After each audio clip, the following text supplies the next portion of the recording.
Ladies and gentlemen, fight fans all around the world, from the sunny Caribbean, you are watching What You Need. Now, very quickly, I'm going to talk about Michael Jordan. The younger Michael Jordan was known as Mr. Air Jordan, or his airness. There were certain things about Michael Jordan that were very interesting. One was, while he dunked the ball, he had grace and he had swag in what he was doing. Michael Jordan was the epitome of not just force and strength, for he wasn't as forceful as he was graceful, but he also was good at spacing the floor. He knew where he was at all times. He knew where the offense was at all times. He knew where the defense was at all times. Jordan was a master at finding the spaces in the defense and exploiting them, drawing the defense to him to pass it off to his teammates. The older Michael Jordan was very interesting. In fact, there was a video done on Michael Jordan, the older Michael Jordan, versus the younger Michael Jordan. Now here you see the older Michael Jordan. Of course, he always was able to exploit the defense of his opponents.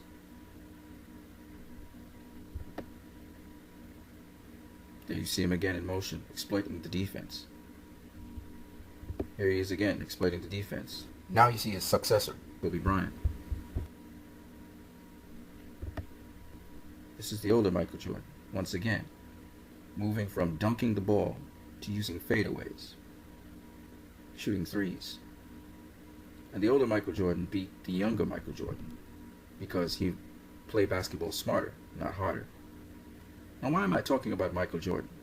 Oh, by the way, Michael Jordan was a product of good business management.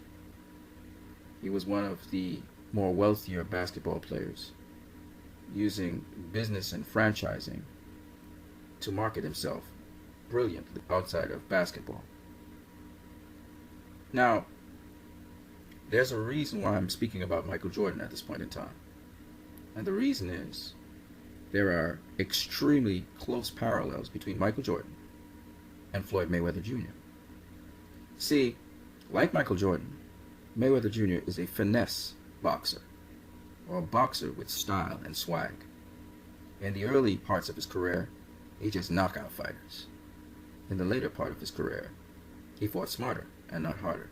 Now, what's interesting about Floyd is the same thing like Michael. Floyd was able to exploit the spaces and gaps in his opponent's defense. Like Michael, he wasn't the strongest player out there. He didn't dunk and smash the rim like Shaq. But he was strong. Stronger than people thought he was.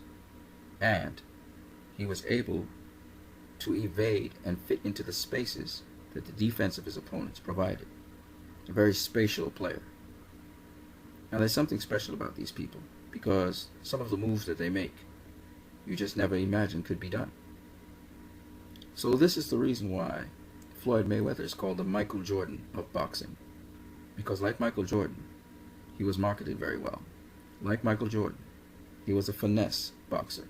Like Michael Jordan, he learned to box smart and not hard.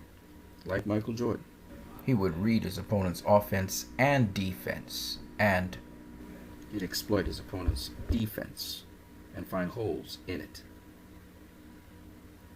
Michael Jordan was considered the best basketball player ever. He wasn't the most powerful dunker, per se. There were other guys that came up that could dunk and do more fantastic things like Vince Carter. But he did have some phenomenal dunks. He wasn't the greatest scorer or offensive weapon. He wasn't the greatest defensive weapon.